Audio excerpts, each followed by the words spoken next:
conduit à une politique qui reprend, d'ailleurs, je pense que Thorez y est pour beaucoup, qui reprend les appels à l'union de toutes les forces démocratiques et nationales pour la reconquête de la liberté, pour la liberté et l'indépendance, qui sont tout à fait clairement indiquées dans la publication du manifeste du Front National en mai 1941, avec évidemment en fond de tableau toujours la guerre impérialiste, qui évidemment affaiblit un petit peu, mais qui devient une espèce de formule creuse. Parce que ce qui ressort tout de même beaucoup de l'appel du Front National, c'est bien cela, le rassemblement des forces, de toutes les forces, en vue de la libération du pays, libération d'ailleurs qui cesse d'être soumise à la libération sociale, c'est-à-dire à la révolution, hein, pour être simplement... D'ailleurs, il y a un texte d'avril 1941 du Parti communiste, d'ailleurs, qui indique, qui cesse de dire qu'il faut que l'indépendance nationale passe par la libération sociale. Hein. Il est très clair sur ce plan, il parle de la libération nationale et il dit ensuite que les Français se prononceront sur le choix politique qui résultera de leur indépendance. C'est très clair, c'est en avril 1941. On voit donc, il n'y a pas, parce que souvent, hein, on parle de la politique communiste comme du tournant de l'entrée en guerre de l'Union soviétique, c'est faux. L'entrée en guerre de l'Union soviétique, évidemment, balance tout ce qui reste des analyses anciennes. Mais le tournant est pris bien longtemps à l'avance. Alors, et pour ce qui est, pour répondre aussi à votre question là, sur l'internationale elle-même. Oui. L'internationale, je pense que, hypothèse simplement, hein, mais je pense que l'évolution de l'internationale vient aussi de ce qu'à Moscou, on perçoit que tout de même, ça ne va pas fonctionner comme ça de bout en bout. Hein. Et c'est pourquoi, dès le mois d'août 1940, on a des télégrammes de l'international qui parlent de la nécessité d'être prudent avec l'Angleterre, avec le général de Gaulle. Des alliés possibles un jour. Qui seront des alliés possibles un jour, et même qui le sont déjà de fait. Eh oui, c'est pour ça. Moi, vous savez, je suis... Quand j'ai fait mes études, il y avait le mémoire de maîtrise, hein, qui était un pas vers l'agrégation après. Le mémoire de maîtrise que j'ai fait avec l'historien, l'économiste Ernest Labrousse. Ernest Labrousse m'a donné une très grande leçon. Je ne partageais pas du tout ses idées à l'époque, mais il m'a donné une très grande leçon. Il disait, s'agissant de l'histoire, respect absolu des faits, interprétation de l'histoire. Je trouve que c'est une remarque absolument fondamentale.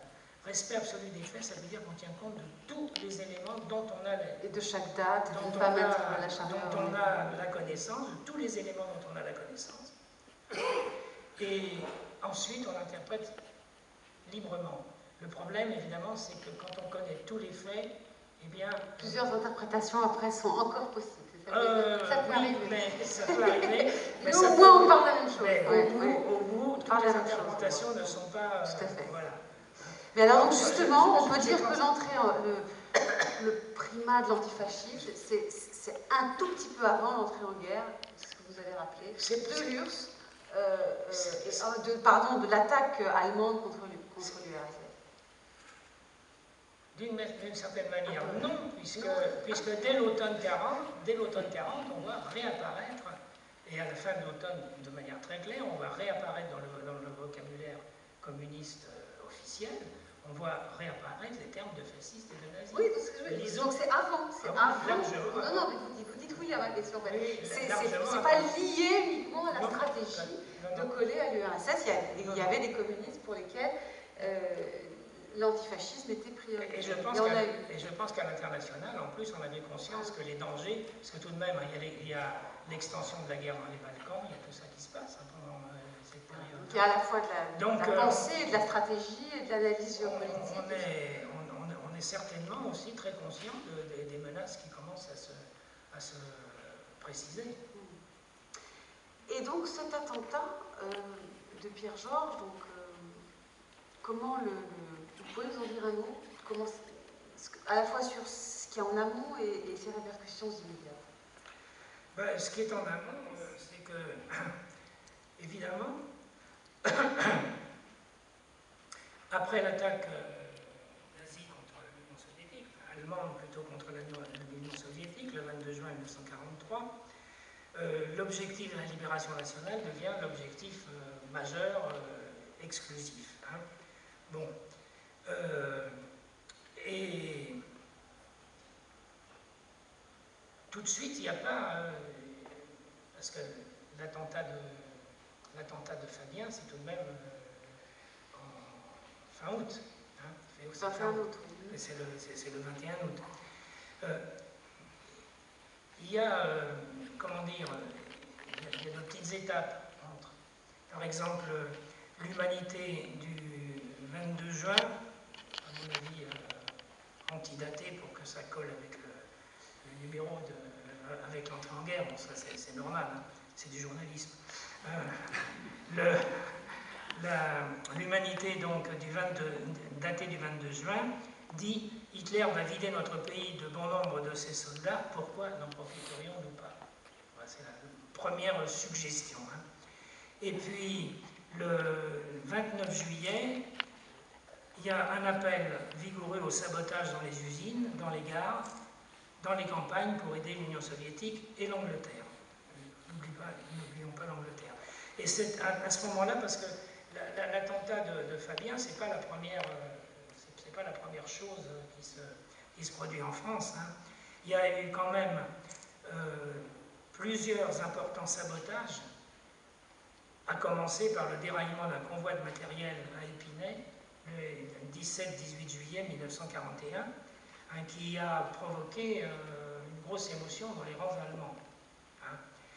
Et ensuite, il y a eu donc l'attentat de Barbès. Mais ce qui est intéressant, d'ailleurs, on n'a pas la clé pour répondre là, mais il est clair qu'au début, l'humanité fait silence sur les sabotages, aussi bien que sur les premiers attentats, tout en appelant à la lutte directe contre les hitlériens. Et ce n'est qu'à partir de février-mars 1942, et avec les premières mentions des FTP en avril, que l'on revendique ouvertement les attentats et les sabotages. Pourquoi? Je crois que c'est parce qu'à l'intérieur même du Parti communiste, il y a eu, mais ça, il faudra en savoir davantage, les archives manquent, peut-être il y en a de cachés, mais à l'intérieur du Parti communiste lui-même, il y a eu sans doute pas mal de discussions, de flottements. Est-ce que c'est bien de faire ça? Parce que par exemple, ce qu'on appelle maintenant, qu'on appelait d'ailleurs un petit peu à l'époque les bataillons de la jeunesse, manifestement, dans ces premiers attentats, ils n'ont pas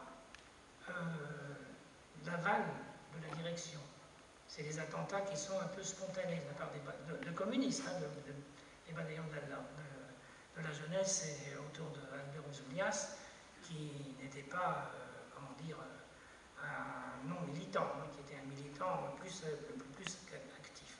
En tout cas, il est clair que pendant un temps, il y a un silence sur ces sabotages. De la même manière que pendant un temps, la question aussi de la revendication des attentats contre les personnes fait problème, parce que ça entraîne des arrestations, des massacres d'otages, etc. Et il y a un certain nombre de militants qui s'interrogent sur le bien fondé. Est-ce qu'il est bien fondé, avec les atrocités qui suivent, de procéder à des attentats de cette sorte? Alors, ce qu'il y a, c'est que progressivement, donc, l'acceptation se fait, puis la revendication se fait clairement à partir de, disons, le début